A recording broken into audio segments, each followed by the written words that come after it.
Student बेटा जो है कि ये आपका करंट इलेक्ट्रिसिटी का सेकंड पार्ट है और इसमें जो है मैंने उसमें जो आपका पोटेंशियोमीटर है, मीटर ब्रिज है, इंटरनल रेजिस्टेंस है, ईएमएफ है, इन पे मैंने प्रॉब्लम सॉल्व किए हैं जो कि प्रीवियस ईयर में नीट और जेई में पूछे गए हैं। ठीक है बेटा जी।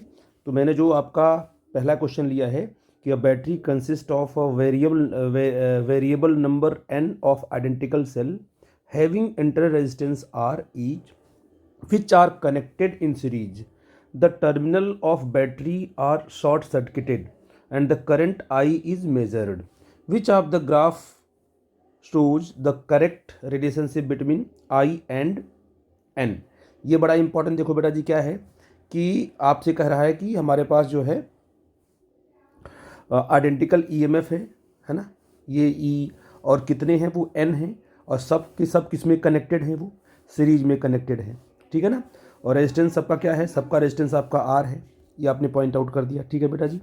और कह रहा है कि इनको हमने क्या है एक वायर से जो कि शॉर्ट सर्किट का मतलब ये होगा कि सिंपल ये वायर से कनेक्ट है, यहाँ पर क्या है कोई एक्सटर्नल रेजिस्टेंस अप्लाइड नहीं है, तो इसमें जो करंट आई फ्लो करेगी उस करंट आई में और जो है कि करंट आई और एन के बीच में आपको ग्राफ ड्रॉ करना है। सबसे पहले आप आई को फाइंड आउट कर लेते हैं, क्योंकि आपको पता है कि जब एन सेल, अब यहाँ आपको पता है कि अगर एन सेल जो आपस में, तो अगर एन सेल आपस में कनेक्टेड हैं सीरीज में, तो जो इफेक्टिव आएगा बेटा वो कितना आएगा, वो आएगा एन इंटू ई, है ना। और जो रेजिस्टेंस आएगा आर इफेक्टिव आएगा वो कितना आएगा बेटा जी, वो आ जाएगा आपका एन आर आ जाएगा। ठीक है ना। तो ये सॉरी ये तो आपका नेट रेजिस्टेंस आ गया, नेट ईएमएफ आ गया, और कोई आर एक्सटर्नल तो आपका जीरो है। जो आपका आर एक्सटर्नल है वो क्या है बेटा जी, यहाँ पर आर तो है नहीं कोई, इसको जीरो है क्योंकि ये शॉर्ट सर्किट है ये। ठीक है ना। तो करंट की वैल्यू क्या आएगी, अगर ओम सा लगाते हैं तो करंट क्या आएगा, आई इज इक्वल टू क्या होगा बेटा जी, E effective upon R effective, क्योंकि एक्सटर्नल रेजिस्टेंस है नहीं आपका। जब एक्सटर्नल रेजिस्टेंस आपका जीरो है, सिंपल आर इफेक्टिव तो कितना होगा ये N E upon simple N R, और एन से एन क्या हो जाए तुम्हारा कट जाएगा ये, तो आई इज इक्वल टू क्या आ जाएगा, E M F upon R. यहाँ देखो, और यहाँ पर जो करंट है वो एन के इंडिपेंडेंट है, इन डिपेंडेंट ऑफ एन, वो एन पर डिपेंड नहीं कर रही है। तो अगर यहाँ पर एन पर वो डिपेंड नहीं कर रही है तो कौन सा ग्राफ करेक्ट होगा, आपको पता है कि ये आपका करंट की एक्सिस है, ये आपका एन की एक्सिस है। तो अगर एन को हम चेंज करते हैं तो करंट में कोई फ़र्क नहीं पड़ रहा है, इट मीन्स ये जो आपका ग्राफ कैसा होगा, हॉरिजेंटल होगा, और ये ऑप्शन आपका करेक्ट होगा। ठीक है ना। तो यहाँ से आप कह सकते हो कि एन पर करंट डिपेंड नहीं करती है, इसलिए आप एन को बढ़ाते रहो, करंट की वैल्यू चेंज नहीं होगी। आई थिंक इस क्वेश्चन को आप समझ गए कि इसका सोल्यूशन कैसे आएगा, इसमें कॉन्सेप्ट क्या यूज करना था। ठीक है बेटा जी।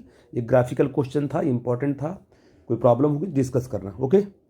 अब बेटा देखो ये अगला क्वेश्चन आपका है व्हीट स्टोन ब्रिज पे आपका है, अब बहुत इंपॉर्टेंट है। मैंने आपसे बताया था कि मीटर ब्रिज और व्हीट स्टोन ब्रिज ये दो बड़े ही इंपॉर्टेंट टॉपिक्स हैं जहाँ से क्वेश्चन जरूर आते हैं। तो ये नीट 2013 में पूछा गया है। The resistance of the 4 arms P Q R and S in a Wheatstone bridge are 10 ohm, 30 ohm and 30 ohm and 90 ohm. Okay, respectively एक डायग्राम दिया गया है आपको। यहाँ पर क्या है देखो, यहाँ पर 10 ओम, यहाँ पर 30 एंड 90 ओम, और यहाँ पर एक ईएमएफ लगाया गया है 7 वोल्ट का, उसके साथ एक इंटरनल रेजिस्टेंस आपका 5 ओम का है। इसमें करंट आई फ्लो कर रही है, तो आपको आई की वैल्यू फाइंड आउट करनी है। What is the value of I according to this question. ठीक है ना। तो आपको पता है कि ये देखिए इसमें कितने रेजिस्टेंसेस हैं, 1 2 3 एंड 4, और बीच में क्या लगा हुआ है, गैल्वेनोमीटर। आपको ये पता है कि आपको यहाँ चेक करना पड़ेगा कहीं ये ब्रिज बैलेंस ब्रिज तो नहीं है। तो आपने कहा कि जो रेशियो होता है 10/30 P upon Q equal to R upon S, अगर बैलेंस, इसे बोलते हैं बैलेंस कंडीशन। अगर बैलेंस कंडीशन आ गई तो आपका जो यहाँ पर जो बीच में आपका वायर लगा है गैल्वेनोमीटर, इसमें कोई डिफ्लेक्शन नहीं होगा, तो यहाँ का पोटेंशियल और यहाँ का पोटेंशियल सेम हो जाएगा, कोई भी करंट इसमें फ्लो नहीं करेगी। तो आप देखो P/Q आपने कहा 10/30 है, 30/90, इसकी वैल्यू बराबर इक्वल है। इसका मतलब आपकी ब्रिज कैसी है, बैलेंस है। तो अगर ब्रिज बैलेंस है तो बिल्कुल आसान हो जाएगा। तो अगर ब्रिज, तो ये वाला पार्ट तो कट जाएगा, देखो ये यहाँ से ये क्या है, ये तो कट जाएगा, ये यहाँ से इसको हटा देंगे क्योंकि सिंपल क्या हो जाएगा ये आपका यहाँ पर ये नल डिफ्लेक्शन, क्योंकि यहाँ का पोटेंशियल और यहाँ का पोटेंशियल सेम हो जाएगा। अच्छा, तो क्या बचा आपका, अगर ये वायर, ये अगर ये कनेक्शन टूट गया तो आपके पास देखो ये जो सर्किट है यहाँ से लेके यहाँ, ये जो सर्किट आपकी है ये किस में है, ये दोनों आपस में हो जाएंगे सीरीज में। और ये देखिए ये भी आपस में क्या हो जाएंगे, सीरीज में हो जाएंगी। और अगर ये सीरीज में है दोनों रेजिस्टेंस, ये दोनों सीरीज में है, तो ये आपस में क्या हो जाएंगे पैरेलल, है ना। इनको हम तोड़ लेंगे, देखो 10 और 30 को अगर हम कंबाइन करेंगे तो आ जाएगा 40। हमने यहाँ पर 40 लिख लिया है, और यहाँ पर 30 है, 90 है, हमने यहाँ 120 लिख लिया है, ठीक है ना। ये दोनों हो गए पैरेलल। और ये आपका 5 ओम का रेजिस्टेंस यहाँ पर पॉइंट आउट किया आपने। इसके बाद बैटरी के लगाइए, 7 वोल्ट की बैटरी पहले से लगी हुई है यहाँ पर, EMF लगा कितना, 7 वोल्ट का। फिर क्या करेंगे, इसको रिड्यूस कर लेंगे। इसको सिंपल है, आपने 40 और क्या है 120 दोनों आपस में पैरेलल में है, अगर कंबाइन करते हैं इसको सीधे क्या आता है 30 ओम आएगा। कैसे, यहाँ पर आप दोनों पैरेलल में क्या है 40 × 120/40 + 120 सॉल्व कर दोगे 30 आ जाएगा, यहाँ पर पॉइंट आउट कर लोगे। अब ये 30 और 5 किस में है, सीरीज में है, इसको क्या है हो जाएगा तुम्हारा 35। तो यहाँ पर क्या है 35 हो जाएगा, और यहाँ पर 7 वोल्ट का आपका पोटेंशियल लगा हुआ है यहाँ पर।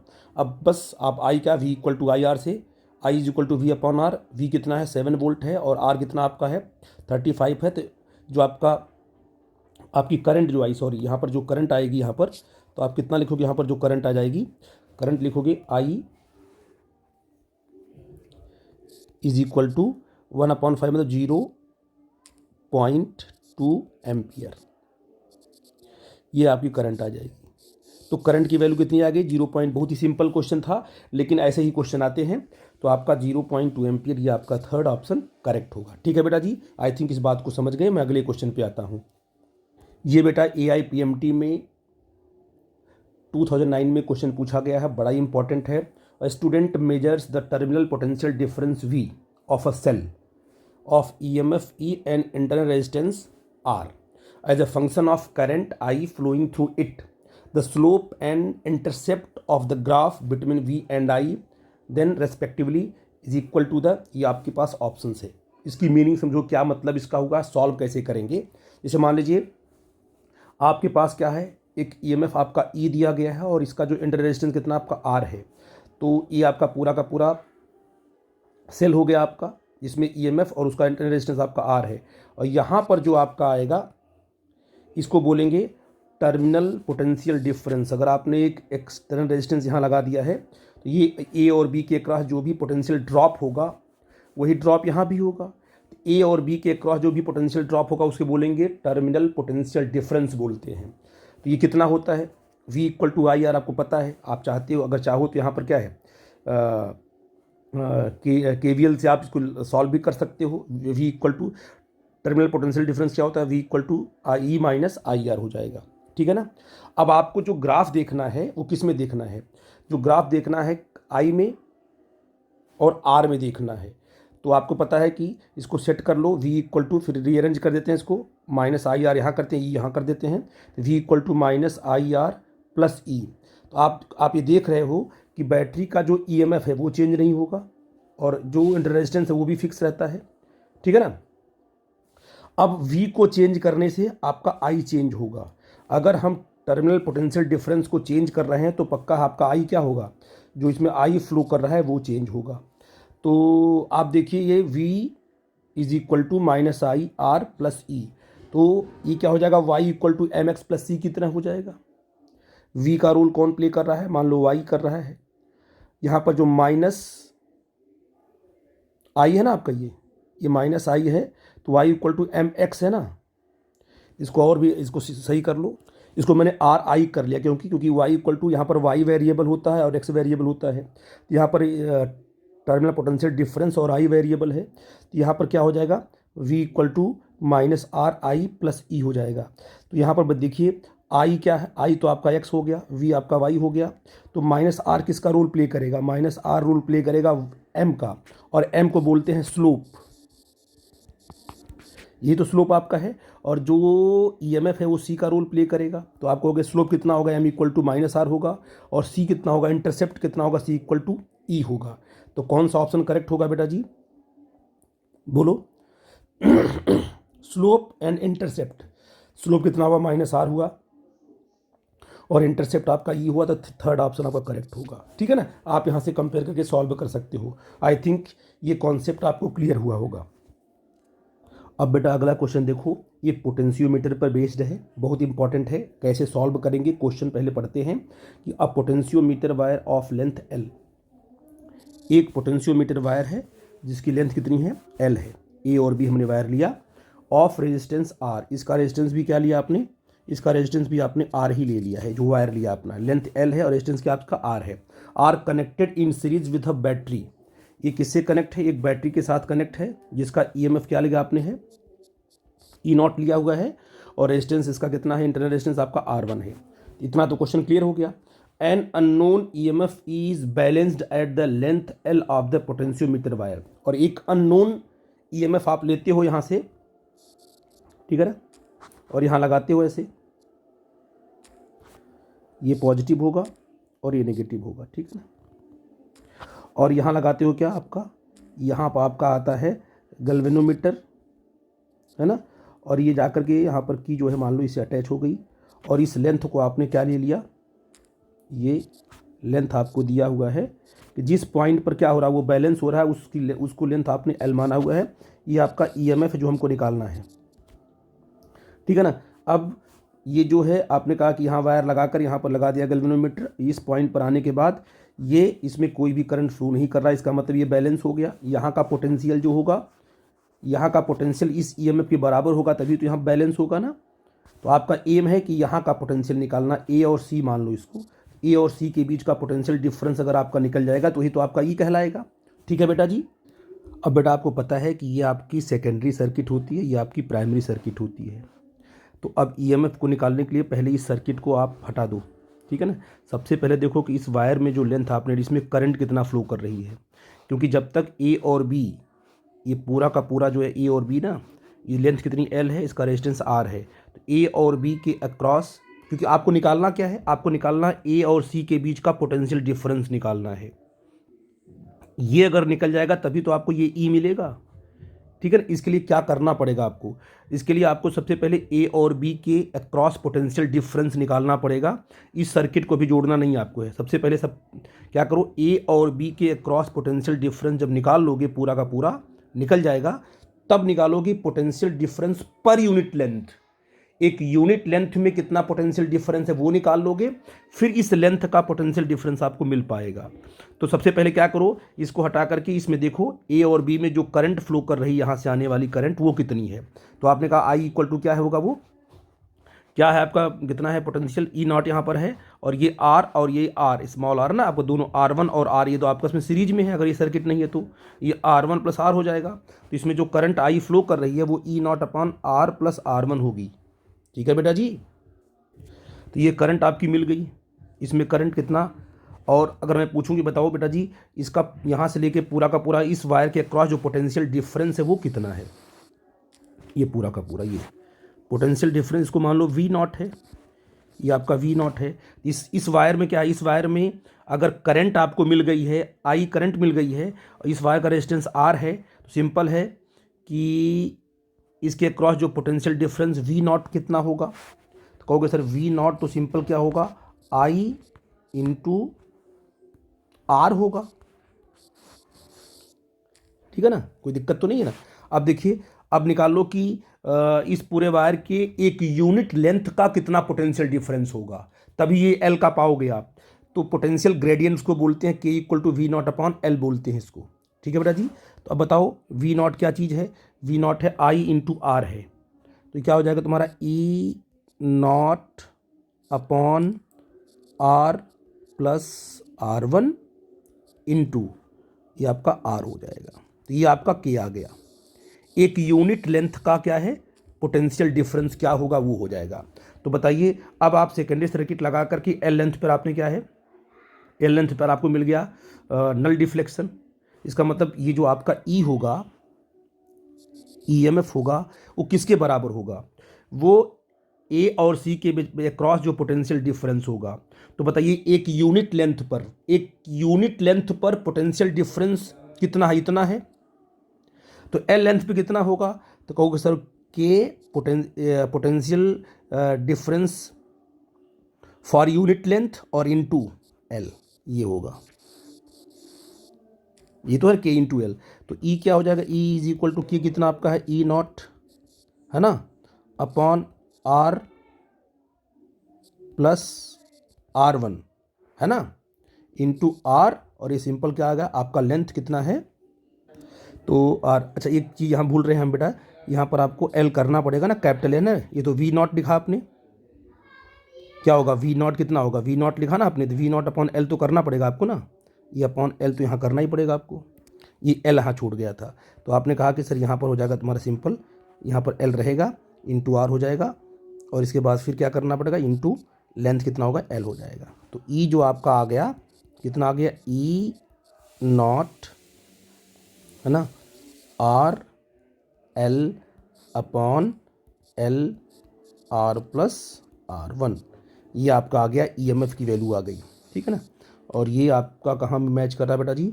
एल अपॉन कैपिटल एल है, हमें लगता है ये आर प्लस आर वन, ये आपका थर्ड ऑप्शन करेक्ट है। तो इसलिए मैंने टाइम लिया क्योंकि आप इसको समझ जाओगे इसका प्रोसेस क्या है। ये तो एक लाइन में हो जाएगा, ई इक्वल टू क्या है? सिंपल के एल, और के की वैल्यू आप यहाँ से पॉइंट आउट कर सकते हो, ये एक लाइन में हो जाएगा, लेकिन आपको एक प्रोसेस के थ्रू चलना है। इसके बाद 2-3 बार इस क्वेश्चन को करोगे तो आप 1-2 लाइन में से सॉल्व कर दोगे, ठीक है बेटा।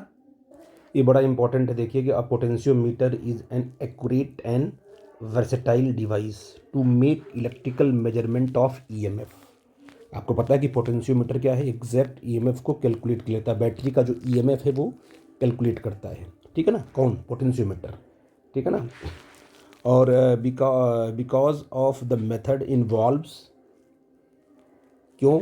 Potential gradients, a condition of no current flow through the galvanometer, और combination of cell galvanometer and resistance and cells. आपको पता है कि यह पोटेंशियोमीटर क्या है? एक आइडियल डिवाइस है जो कि किसका मेजरमेंट करती है? ईएमएफ का। ईएमएफ मेजरमेंट कब होता है? जब सर्किट कैसी होती है? Open circuit. एक्सटर्नल सर्किट क्या होती है? ओपन होती है, तभी आप ओपन सर्किट होती तभी आपको ईएमएफ मिलता है। और ये ओपन सर्किट का मतलब क्या है? कि गैल्वेनोमीटर में कोई डिफ्लेक्शन नहीं हो रहा है, तो नो डिफ्लेक्शन थ्रू गैल्वेनोमीटर। तो आप कह सकते हो कि condition of no current flow, current का फ्लो नहीं होना चाहिए, तभी तो मिलेगा आपको ईएमएफ थ्रू द गैल्वेनोमीटर। तो ऑप्शन आपका 2 जो है वो करेक्ट होगा। ये आपका थ्योरेटिकल क्वेश्चन था, लेकिन था इंपॉर्टेंट, ये नीट 2017 में पूछा गया है, ठीक है बेटा। हम अगले क्वेश्चन पे आते हैं। अब इस प्रॉब्लम को देखते हैं, बड़ा इंपॉर्टेंट है, केवीएल पर बेस्ड क्वेश्चन है।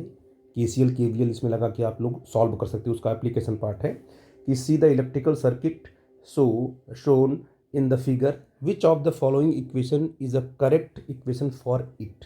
ये इक्वेशन दिए गए हैं और यह सर्किट आपको दी गई है। सर्किट को देखिए, सोल्यूशन पे हम लोग काम करते हैं, ठीक है बेटा जी। देखो कैसे, आपने कहा कि ये सर्किट है, तो अब देखिए इस ब्रांच में जो है करंट आपकी I1 है, दूसरी वाली ब्रांच में करंट I2 है, तो ये I1 I2 निकलेगी, इधर से जो है जाएगी, तो यहाँ पर जो करंट आपको मिलेगी, तो कहोगे सर यहाँ इसमें जो करंट जाएगी वो क्या जाएगी? I1 प्लस I2, ठीक है ना। अब यहाँ पर देखिए, यहाँ पर आप यहाँ पर अब आपको इक्वेशन चेक करना है। यहाँ पर देखो कितने लूप बन रहे हैं, एक लूप यहाँ बना, ये बना हुआ है, दूसरा लूप ये बना हुआ है, तीसरा आप बड़ा वाला ले सकते हो ऐसे, ठीक है ना। और तीनों लूप को लेकर के आपको चेक करना होता है, कहीं ना कहीं किसी न किसी लूप के लिए बना हुआ इक्वेशन ये। चलो हम लोग पहला लूप ले लेते हैं, ये वाला लूप जो हमारे लिए आसान है, पहले लूप लेकर चेक कर लेते हैं कि क्या आता है। तो आप ये बताइए, अगर इस लूप में हम केवीएल लगाते हैं, है ना, तो sum of voltages is zero, ये summation of V equal to क्या, ये तो केवीएल है ना आपका, इसमें लगाते हैं। चलो बेटा बताओ आप लोग, तो हम इसमें इस लूप में हम केवीएल लगाना चाहते हैं, देखते हैं कोई इक्वेशन मैच करता है कि नहीं करता है। तो आप क्या करोगी, पहले करंट की डायरेक्शन ले लिया आपने इस साइड से, तो आप कहीं से मूव कर सकती हो। मान लो आपने कहा कि सर हम एक तरफ से मूव करेंगे, कोई आप साइड ले लो। तो चलो बेटा शुरू करते हैं। मान लो आपने कहा एक पहला पॉइंट ये लिया हमने, फिर दूसरा पॉइंट ये लिया, तीसरा यहाँ लिया, और फिर ऐसे मूव करेंगे, मतलब हम लोग ऐसे मूव करेंगे या ऐसे, है ना। तो चलते हैं इसमें। आपको पता है कि रेजिस्टेंस के अंदर जब करंट एंटर करती है, जहाँ से एंटर करती है और ये निकलती है, जहाँ से एंटर करेगी उसको मानेंगे पॉजिटिव और जहाँ से निकले उसको मानेंगे नेगेटिव, ये तो पता आपको है। और जब वोल्टेज ड्रॉप होगा तो हम लेंगे उसको माइनस में, और जब वोल्टेज आपका बढ़ेगा तो लेंगे प्लस में, और वोल्टेज घटेगा तो लेंगे माइनस में। ऐसा मैंने आपको बताया था। इसको लिखो, इसका इस पे लिखो क्या होगा यहाँ पर वोल्टेज, ये होगा वोल्टेज आपका होगा माइनस, क्या होगा, I1 plus I2 into are हो जाएगा। फिर इसमें आते हैं, अब बताओ करंट इधर मूव कर रही है, इसमें करंट कितनी है, इसमें करंट तो I1 है, यहाँ पर क्या होगा बेटा जी, प्लस होगा, यहाँ पर क्या होगा, माइनस होगा। करंट ऐसे मूव कर रही है, इसमें करंट क्या है, I1 है, ये क्या होगा, माइनस I1 इंटू R1, ये हो जाएगा। अब इसमें क्या है, यहाँ पर पॉजिटिव है, यहाँ पर नेगेटिव है, EMF है ना आपका पॉजिटिव, यहाँ पर नेगेटिव, तो आप क्या कहोगे सर, ये आपका प्लस, ये होगा E1 इज इक्वल टू 0। ये पहले लूप में आपने लगा के चेक कर लिया, देखो ये वाला इक्वेशन कहीं मैच कर रहा है, नहीं कर रहा है ये वाला इक्वेशन, तो आप देखो मुझे लगता है कि ये I1 प्लस R, देखो ये प्लस में आ गया ना, ये भी माइनस में, ये भी माइनस में है, और ये आपका प्लस में है। मुझे लगा कि ये I1 प्लस I2, ये वाला इक्वेशन ये वाला सही है। चेक करो आप, मैच करो, इसको रीअरेंज कर लोगे तो क्या होगा, तुम्हारा E1 हो जाएगा, है ना, E1 minus I1 I2 into R और माइनस I1 R1। देखो ये वाला करेक्ट दिखा आपको। वो आपका लक अच्छा है कि आपका पहले ही मेश में, जो आपने पहले ही लूप में लगाया आपने KVL, तो आपको आंसर मिल गया। अगर नहीं मिलता तो आप इस सेकंड वाले लूप में पहुंचते, वहाँ भी अगर नहीं कोई इक्वेशन मिलता आपको तो आप पूरे के पूरे बड़े वाले लूप को लेते, कहीं ना कहीं आपको मिलता ज़रूर। ठीक है ना, तो आपने कहा कि सेकेंड ऑप्शन आपका करेक्ट है। अब हम अगले क्वेश्चन पे आते हैं बेटा। आई थिंक इस बात को आप समझ गए होंगे मैं क्या बोलना चाहता था। अभी क्वेश्चन आपका है next, a wire of resistance 12 ओम पर मीटर, है ना, 12 ओम पर मीटर, ठीक है ना, 1 मीटर पर कितना है, 12 ओम आपका है, is bent to form a complete circle of radius 10 centimetre. ठीक है ना, इसको क्या करते हैं, बेंड करके एक सर्कल बनाते हैं और जिसकी क्या बनती है, radius 10 centimetre. The resistance between the two diametrically opposite point A and B as shown in the figure is, बड़ा इंपॉर्टेंट है। देखो क्या है, यहाँ पर आपने क्या ले लिया, इसको A ले लिया, यहाँ पर आपने B ले लिया, तो A और B के क्रॉस क्या आपको, यहाँ पर आपने इस वायर को आपने कंप्लीटली एक सर्कल बना के यहाँ पर 2 पॉइंट डायमेट्रिकली अपोजिट A और B ले लिया, और अब पूछ रहा है कि A और B के अक्रॉस जो है आपका है नेट रेजिस्टेंस क्या होगा। तो इसके लिए क्या करोगे बेटा जी, देखो इसके लिए क्या करोगे, बैटरी आपको लगानी पड़ेगी A और B के अक्रॉस। अपने मन से आपने बैटरी ऐसे लगा दिया, नो प्रॉब्लम, ये करते हो आप। और आप देख रहे हो कि ये वायर क्या है, ये A और B एक सेमी सर्कल है, और इधर A और B दूसरा सेमी सर्कल है। इसका जो रेजिस्टेंस होगा उसको निकाल करके, और इसका रेजिस्टेंस उसको निकाल के दोनों को पैरेलल में जोड़ देंगे, और जितना रेजिस्टेंस इसका होगा उतना ही रेजिस्टेंस इसका भी होगा, है ना, और दोनों होंगे पैरेलल में। सिंपल क्या, उसको पैरेलल में जोड़ देंगे। जैसे मान लो अगर इसका R आ गया तो इसका भी R आ जाएगा, तो जो आपका नेट रेजिस्टेंस होगा वो क्या होगा, R into R upon 2R होगा, R/2 होगा। तो इस तरीके से हम लोग कैलकुलेट कर लेंगे। तो हमारा ये सबसे पहले क्या है, इस वाले पार्ट के रेजिस्टेंस को कैलकुलेट करना। और आपको क्वेश्चन में दिया गया है कि जो 12 ओम रेजिस्टेंस है पर मीटर, यानी 1 मीटर पे कितना आपका है, 12 ओम, तो इतने लेंथ पे कितना होगा, 1 मीटर की लेंथ पे जो रेजिस्टेंस आपका है वो 12 ओम है, तो इस लेंथ पे कितना होगा, ये लेंथ कितनी होगी, ये लेंथ होगी पाई इंटू आर होगी। तो ये जो लेंथ होगी कितनी होगी बोलो, पाई इंटू आर होगी। पहले ऊपर वाला निकाल लेते हैं, तो ऊपर वाला जो रेजिस्टेंस निकालते हैं आप क्या लिखोगे कि सर अगर ऊपर का ये वाला पार्ट का रेजिस्टेंस हमने आर माना है, तो आर क्या होगा, आर इक्वल टू क्या होगा, ये पूरी की पूरी लेंथ कितनी होगी, ये सेमी सर्कल की होगी पाई इंटू आर, 2πr होता है ना पूरा सर्कल का, इसका पाई इंटू आर होगा, ये होगा पाई इंटू आर, कितना लेंगे, आर लेंगे आपका 10 सेंटीमीटर, नहीं लेंगे 10/2 लेंगे, सॉरी हाँ 10 लेंगे, 10 सेंटीमीटर इसका रेडियस आपका है, लेकिन सेंटीमीटर इसको मीटर में कन्वर्ट कर लेंगे, तो क्या होगा मीटर में 10 अपॉन सीधे क्या कर देंगे 100 कर लेंगे, तो ये हो जाएगा तुम्हारा मीटर में, है ना। तो ये तो आ गया क्या, ये तो इसकी लेंथ आ गई, पूरी की पूरी लेंथ। 1 यूनिट लेंथ पर रेजिस्टेंस कितना है, 12 ओम है, तो इतनी लेंथ पे कितना होगा, ए इंटू 12 होगा। ठीक है बेटा जी, आप यहाँ से इसे कट कर दोगे, ये कट हो जाएगा, तो कितना आ जाएगा तुम्हारा, देखो अगर इसको सॉल्व करोगे तो ये आपका आ जाएगा सीधे सीधे कितना आ जाएगा, 12 पाई अपॉन 10 ओम रेजिस्टेंस आ गया। ये सिंपल आपका आर आ गया। अब अगर आपसे पूछूं मैं, ये भी तो आर है, इतना ही होगा, दोनों किस में होंगे, तो ये भी आर आपका, ये भी आर है, तो आर जो आएगा, आर इक्विवेलेंट जो आपका आएगा वो r/2 आएगा। तो आर कितना आया है, 12 पाई अपॉन 10 इंटू 2 ओम हो जाएगा। ये यहाँ से 2 से 2 कट जाएगा, ये आ जाएगा तुम्हारा 6, और 10 से आप कट करोगे तो आ जाएगा तुम्हारा 0.6 आ जाएगा, है ना।